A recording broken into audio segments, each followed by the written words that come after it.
अस्सलाम वालेकुम दोस्तों, इनसाइड पे मौजूद फखर में खुश आमदीद। ना लॉन्ग मार्च, ना घेराव जलाओ, ना डी चौक का जिक्र, ना न्यूट्रल्स को ताने, ना अमरीकी साजिश के हवाले और ना ही इलेक्शन का मुतालबा। ये था वो रोड मैप जो इमरान खान साहब ने जिसका ऐलान करना था कल लाहौर होने वाले जलसे में। और इस रोड मैप के हवाले से सोशल मीडिया के ऊपर एक बड़ी मजबूत किस्म की कैंपेन चलाई जा रही थी कि इमरान खान साहब ने पता नहीं कल केड़ा पहाड़ तोड़ देना है। जूम के ऊपर इंटरव्यूज दिए जा रहे थे रीमा साहिबा को बिठाकर, और उसके साथ साथ इस बात के एक भरपूर किस्म का माहौल बनाया जा रहा था कि इमरान खान साहब कल निकलेंगे तो अन्नी मचा देंगे, तबाही फेर देंगे। लेकिन खोदा पहाड़, निकला चूहा, और वो भी मरा हुआ। इमरान खान साहब के जलसे को अगर हम देखें और उनके खिताब पर अगर हम थोड़ा सा उसका एनालिसिस करें तो उनके खिताब के जो 2.25 घंटे के ऊपर मुहित था, उस खिताब के अंदर अगरचे कोई नई बात ऐसी नहीं थी जो उन्होंने की हो, या एक ऐसी बात है जिस पर बंदा कहे कि यार ये वाली बात थी उनके, इस ये वाला नुक्ता था जिसके ऊपर हमें कोई गौर करना चाहिए, या इस नुक्ते के अंदर उनका कोई फ्यूचर के रोड मैप का ऐलान था तो सिर्फ और सिर्फ यू टर्न।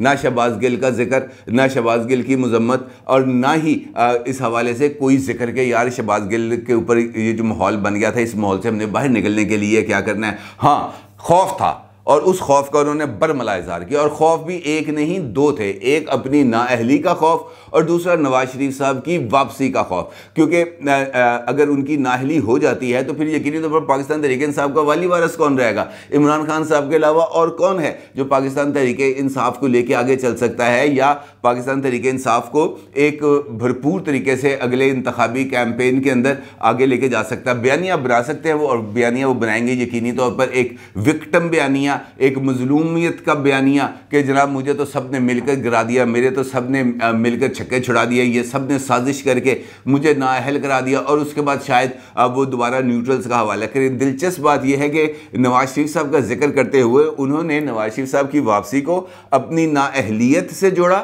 और नवाज शरीफ साहब के इस्तकबाल का भी ऐलान कर दिया। उन्होंने कहा कि जनाब इस बात की तैयारियां की जा रही हैं कि मुझे नाअहल करार दे दिया जाए, और फिर नवाज शरीफ साहब सितंबर के अंदर मुल्क में वापस आ जाए, और जैसे ही वो मुल्क में वापस आएंगे मैं उनका ऐसा इस्तकबाल करूंगा कि पूरी दुनिया देखेगी। अब पता नहीं उन्होंने इस्तकबाल ऐसी केड़ी चीज़ कढ़नी सी जिसका हमें आज तक इस बात का अंदाज़ा नहीं हो सका। इमरान खान साहब के इस खिताब के अंदर और कौन कौन से ताने थे और इसके अंदर कौन सी नई चीज़ थी, इसके ऊपर आपके साथ बात करूंगा। लेकिन उससे पहले परवेज़ इलाही साहब का जिक्र करना बहुत ही ज़्यादा ज़रूरी है, क्योंकि परवेज़ इलाही साहब ने एक मरतबा फिर इस बात का इजहार किया कल के जलसे में कि इमरान खान साहब की नैपीस को चेंज करने का मुकम्मल तौर पर मंसूबा बन चुका है, और जो पहले नैपियां चेंज करते रहे थे वो अब भी इमरान खान साहब की नैपीस को तब्दील करने के लिए तैयार हैं। अगरचे परवेज़ इलाही साहब ने शायद अपनी सियासी तारीख के अंदर 35-40 हज़ार लोगों के मजमे से कभी खिताब नहीं किया, और उनको इमरान खान साहब की बदौलत इस बात का मौका मिल गया कि कम से कम 35-40 हज़ार लोगों के मजमे से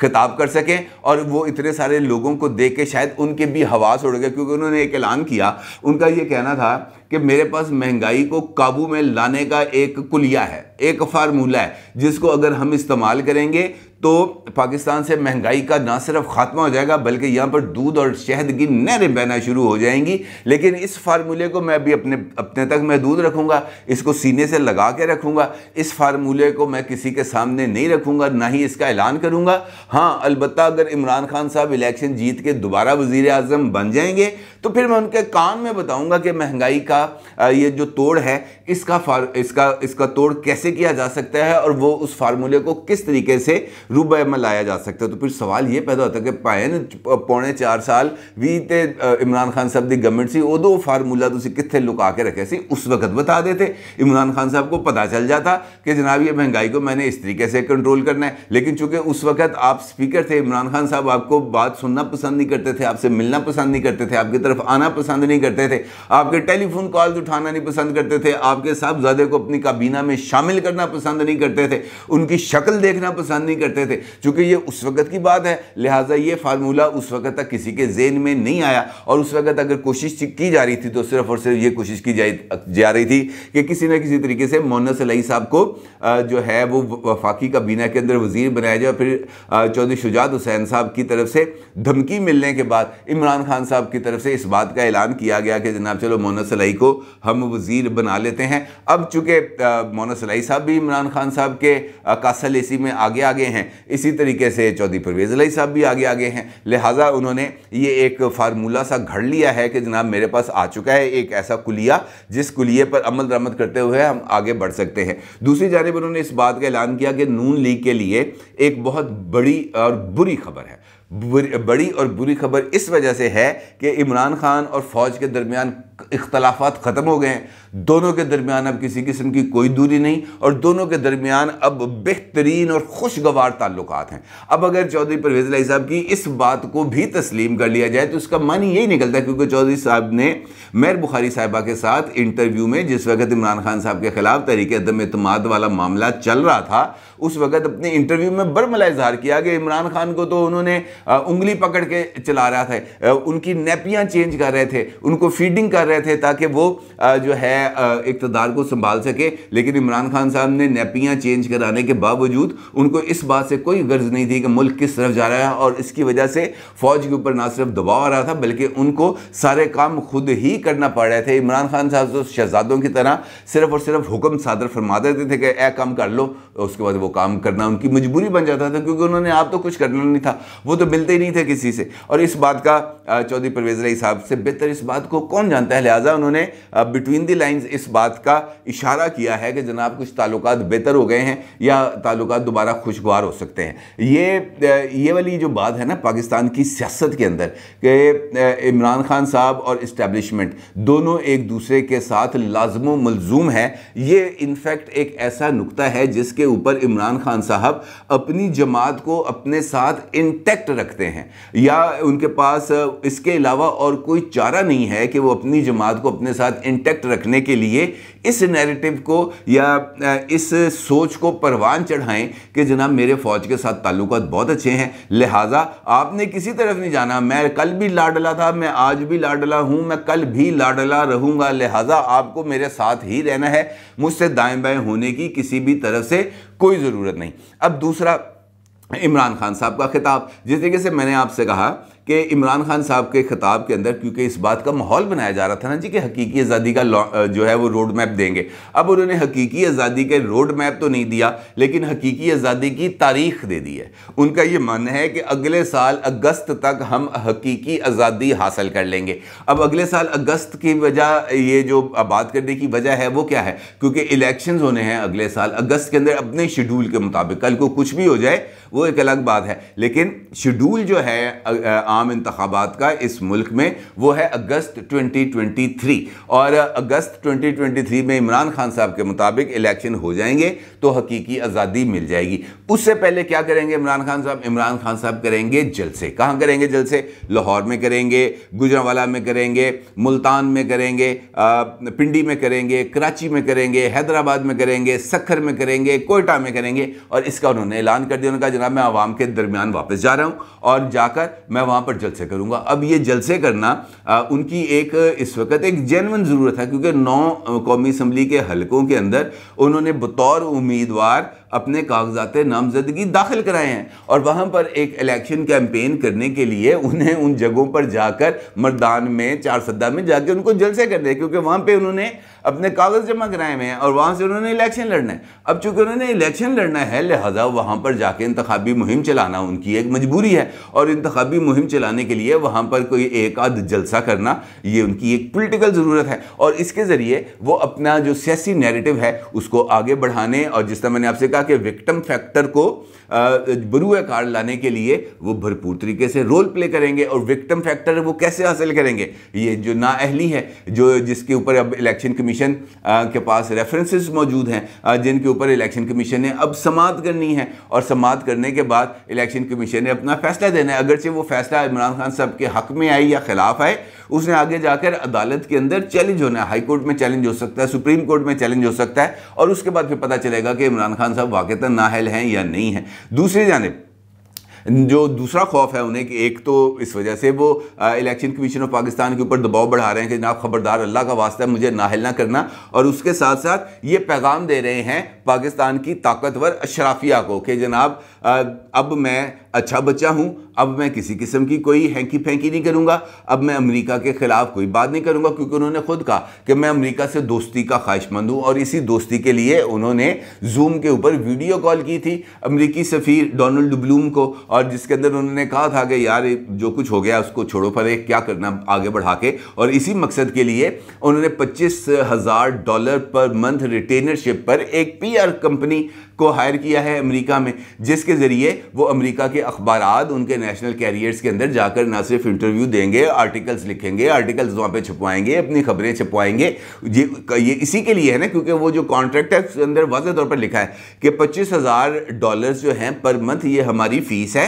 इसके अलावा आपका आर्टिकल छपवाना, आपकी तस्वीरें छपवाना, आपकी खबरें छपवाना, आपकी PR करने के जो चार्जेस होंगे वो अलग होंगे, और उसके लिए हम आपको बिल करेंगे, वो बिल आपने हमें पे करना है, और इब्तदाई तौर पर $5,000 वो आपने हमें देना है। ये उस कॉन्ट्रैक्ट के अंदर लिखा हुआ जो उन्होंने फूटन के साथ किया है, फूटन लॉ कंपनी के साथ। अब इस सारे माहौल के अंदर इमरान खान साहब ने यही पैगाम दिया ना कि अमेरिका मेरा दोस्त है, इस्टेब्लिशमेंट के हवाले से मैंने कोई बात नहीं करनी, अब न्यूट्रल्स को किसी किस्म के ताने देने, क्योंकि न्यूट्रल हूँ तप गए ने। उन्होंने कहा जनाब अगर तुसी दोबारा रेड लाइन क्रॉस की थी तो फिर साडा जिम्मा ओशपोश, क्योंकि इसी किस्म की बात सामने आ रही है। शहबाज गिल के साथ क्या हुआ, ये इसी चक्कर में हुआ। फिर पैगाम दिया इमरान खान साहब ने कि जनाब मैं इस्लामाबाद नहीं आऊँगा। वाज़ेह तौर पर इस बात का जिक्र है कि जनाब ये सारे जो उन्होंने जलसे करने, इसमें से कोई एक जलसा उन्होंने इस्लामाबाद रखा नहीं रखा। जो इस्लामाबाद में जलसा था उसको भी लाहौर मुंतकिल कर दिया गया। इसका मतलब ये है कि इस्लामाबाद की हदूद में अब इमरान खान साहब ने किसी किस्म की पॉलिटिकल एक्टिविटी नहीं करनी। क्यों नहीं करनी? इसकी वजह से ये है कि उनको शायद इस बात का कोई पैगाम मिल गया कि आप मुल्क के दीगर हिस्सों के अंदर आप जो मर्जी करें, इस्लामाबाद के अंदर आकर आपने ना कोई धरना देना है, ना कोई घेराव जलाव करना है, ना कोई लॉन्ग मार्च करना है, क्योंकि अगर ऐसी कोई हरकत की तो फिर इसके नताइज आपको खुद ही भुगतना होंगे। जलसे कह रहे हैं 50 कर रहे हैं, अभी तो 11 जलसों का अनाउंसमेंट की है, आप 50 जलसों की अनाउंसमेंट कर दें, किसी को इस हवाले से कोई फिक्र नहीं है। इसके साथ साथ इमरान खान साहब को खौफ है नाअहली का। नाअहली का खौफ इस वक्त उनके ऊपर तारी है, और दूसरा खौफ है नवाज शरीफ साहब की वतन वापसी का, क्योंकि नवाज शरीफ साहब की वतन वापसी ये पॉलिटिकल गेम की स्विंग को तब्दील कर सकती है। अगर से बज़ाहिर मुझे इस वक्त इस पॉलिटिकल स्विंग के जो मुस्लिम लीग नून या मौजूदा हुकूमत की फेवर में जाने के इम्कानात कम लग रहे हैं, क्योंकि एक तरफ से अटैक पर अटैक है, दूसरी तरफ से खामोशी, ऐसी खामोशी है जैसे भंग पी हुई है, जैसे सबने अफीम खाई हुई है। किसी को किस बात का अंदाज़ा ही नहीं है कि यार पॉलिटिकल नैरेटिव का जवाब पॉलिटिकल नैरेटिव से दिया जाता है, सियासी एक्टिविटीज़ का जवाब सियासी एक्टिविटीज़ से दिया जाता है। ये सब लोग खामोश बैठे हैं, पता नहीं किस चक्कर में, पता नहीं कौन सी आस है, कौन सी उम्मीद है। बल्कि कल रात जिस वक्त इमरान खान साहब खिताब कर रहे थे, उस वक्त शहबाज शरीफ साहब भी कौम से कुछ देर पहले कौम से खिताब कर रहे थे। और दिलचस्प बात यह है, उनके खिताब के बात करूंगा, लेकिन जो खुद मुस्लिम लीग नून के ऑफिशियल फेसबुक अकाउंट के ऊपर जो उनकी तस्वीर चल रही थी, वो इस वक्त आप अपनी स्क्रीन पर भी देख सकते हैं। इतनी हवास बाख्तगी थी कि शहबाज शरीफ की तकरीर के ऊपर PTI का वो चल रहे थे टैग लाइन्स के जो है हॉकी स्टेडियम के अंदर इमरान खान के जलसे की तफसीलात। ऊपर शहबाज शरीफ की फ़ोटो है और मुस्लिम लीग नून का फेसबुक पेज है, और जिक्र है शहबाज शरीफ की तस्वीर के ऊपर और नीचे दोनों तरफ इमरान खान के जलसे का। अब इससे बढ़कर और क्या सबूत हो सकता है कि यार इनकी अपनी हवास बाख्तगी किस लेवल पर चली गई है कि खुद ये चीज़ें जो मैनेज कर रहे हैं, इनको इस बात का एहसास नहीं कि यार ये इससे क्या पैगाम जाएगा लोगों में। फिर जब शहबाज शरीफ साहब खिताब करते हैं तो वो इस ऐसा खिताब था कि उस खिताब में से कोई चीज़ को सुनना, समझना, वो कोई एक ऐसी रॉकेट साइंस थी जो सिर्फ और सिर्फ शहबाज शरीफ साहब ही समझ सकते हैं। एक तरफ बंदा आपके ऊपर हमले पर हमले किया जा रहा है, और आपने 10वीं मरतबा मिसाके मईशत की पेशकश कर दी है कि जनाब आओ हमारे साथ मिसाके मईशत करो। वो कहता है मैं तुहाडे नाल गल नहीं करनी, वो कहता मैं तुहाडा नाम नहीं सुनना पसंद करता, वो कहता मैं तुहाडे नाल हथ मिलाना पसंद नहीं करता। भाईन तुहानू की मुसीबत पै गई, आप हर मरतबा आके ये एक न्याय छोड़ देते हैं कि जनाब मिसाके मईशत कर ले, हमारे साथ मिसाके मईशत कर ले। भाई मईशत आपसे संभल रही है, मीशत जिस तरीके से आप चलाने की कोशिश कर रहे हैं वो मीशत आपसे संभल रही है? मीशत तो संभलती हुई नजर नहीं आ रही। मीशत उस वक्त संभलेगी जब एक आम आदमी का बजट आसान होगा, जब आप हर महीने 10-10 रुपए बिजली की कीमत में इजाफा करेंगे तो कैसे मीशत संभलेगी? लेकिन वो भाई अपनी मर्जी का मालिक है, वो किया जा रहा है। खैर, इमरान खान साहब के जलसे में बज़ाहिर इसके अलावा तो कोई ऐसी चीज़ नहीं थी जिसके आपके साथ डिस्कस किया जाए या उसमें से कोई नया नुक्ता निकाला जाए, माँ सिवाय इन दो बातों की जो मैंने आपकी खिदमत में रखी। और इसके साथ साथ जो मीडिया की इमरान खान साहब ने धुलाई किया ना, वो अपनी मिसाल आप है। अब इमरान खान साहब का ये कहना है कि ARY के अलावा तमाम मीडिया जो है ये किराए के टट्टू हैं, ठीक है जी, ये लिफाफे हैं, ये पैसे लेते हैं और ये मेरे खिलाफ बयानियाँ बनाते हैं, मेरी किरदार कुशी करते हैं और उसके लिए ये तमाम के तमाम लोग मुतहरक हैं। सिर्फ ARY एक ऐसा चैनल है जो मेरे बयानिए को लेके आगे बढ़ता है और चूंकि वो मेरे बयानिए को लेके आगे बढ़ता है, मेरे हक में बात करता है, लिहाजा उसको इस बात की सज़ा दी गई और उसको बंद कर दिया गया। अब सवाल ये पैदा होता है कि वो जो बाकी चैनल इमरान खान साहब की कासालेसी करते हैं, 92 है, GNN है, बाकी चैनल्स हैं, वो भी किराए के टट्टू हैं, भाड़े के टट्टू हैं, वो भी लिफाफे हैं, वो भी पैसे लेते हैं। तो वो बड़ा अजीब सी सिचुएशन इमरान खान साहब ने कर दी। अब सूली तौर पर होना तो ये चाहिए कि वो तमाम चैनल्स जिनके बारे में इमरान खान साहब ने ये फतवा दिया है, वो कम से कम कुछ थोड़ी सी गैरत का मुजाहरा करें और कहें कि अच्छा जनाब, हम तो पैसे लेते हैं तो फिर हम आपका अब कोई चीज़ नशर नहीं करेंगे। तो ARY बहाल कराओ तो ARY ते बैठे सारा दिन सारी रात और वहाँ पर बैठ के अपना जो नैरेटिव है उसको आगे बढ़ाएं। लेकिन क्या करें सर, TRPs एक ऐसी चीज़ है जिसके पीछे लोग ख्वार हो जाते हैं। रेटिंग्स आपकी अच्छी होंगी तो फिर इश्तिहार मिलेंगे तो कारोबार ज़िंदगी चलेगा। ये एक ऐसा निज़ाम है जिससे मफर मुमकिन नहीं। दूसरी जानिब इमरान खान साहब के जलसे के अंदर कुछ अजीबोगरीब मनाजर देखने में आए। इसकी भी बहुत ज़्यादा फुटेजेस जो हैं इस वक्त सोशल मीडिया पर वायरल हैं, क्योंकि कप्तान मौजूद थे तो जहाज़ों की वहाँ पर आमद तो उसको नज़रअंदाज नहीं किया जा सकता। कई ऐसे जहाज़ थे, वो जो ऑस्ट्रोटर्फ उखाड़ी गई थी उसकी वो जो सीमेंटेड प्लेटफॉर्म था उसके ऊपर बैठे हुए थे और अपने जहाज़ों के लिए ईंधन भर रहे थे। अपने वो जो हैं जला जलू के ना धड़ाधड़ भरी जा रहे थे। और इसकी वीडियोज़ जिस वक्त आप अपनी स्क्रीन पर देख सकते हैं।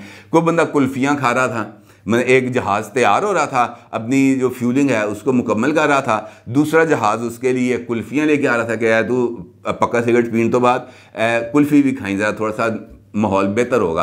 वो भराई हो रही थी, किसी जगह पर बिरयानी के डब्बे बांटे जा रहे थे, किसी जगह पर इस किस्म के और जो मनाजर थे वो देखे जा रहे थे, किसी जगह पर सीटियाँ बजाई जा रही थी। और फिर इमरान खान साहब ने जब ये कहा कि मैं टाइगर फोर्स बनाऊंगा और टाइगर फोर्स के अंदर हमारी ख़वातीन भी शामिल होंगी, तो वहाँ पर जो ताली बजी, ओए होए, आपकी सोच है, आप अंदाज़ा लगा लें कि इमरान खान के जलसे के अंदर अगर इस हवाले से कोई चीज़ ना हो रही हो तो फिर तो उस जलसे का फ़ायदा ही कोई नहीं होता। लिहाजा इमरान खान साहब ने अपने नौजवानों को इंगेज करने के लिए इस बात का ऐलान कर दिया कि जनाब मैं टाइगर फोर्स बना रहा हूँ और टाइगर फोर्स के अंदर ख़वातीन भी शामिल होंगी। अब देखते हैं जनाब ये जो नई टाइगर फोर्स है ये कौन सी अन्नी मचाएगी और इमरान खान साहब जो हकीकी आज़ादी जो उन्होंने उसका आज़ादी हासिल करनी है उसको उन्होंने अगले 1 साल तक मौखर कर दिया है। और इसके साथ साथ उनकी तरफ से कोई ठोस ऐलान सामने नहीं आया। और इसका मतलब ये है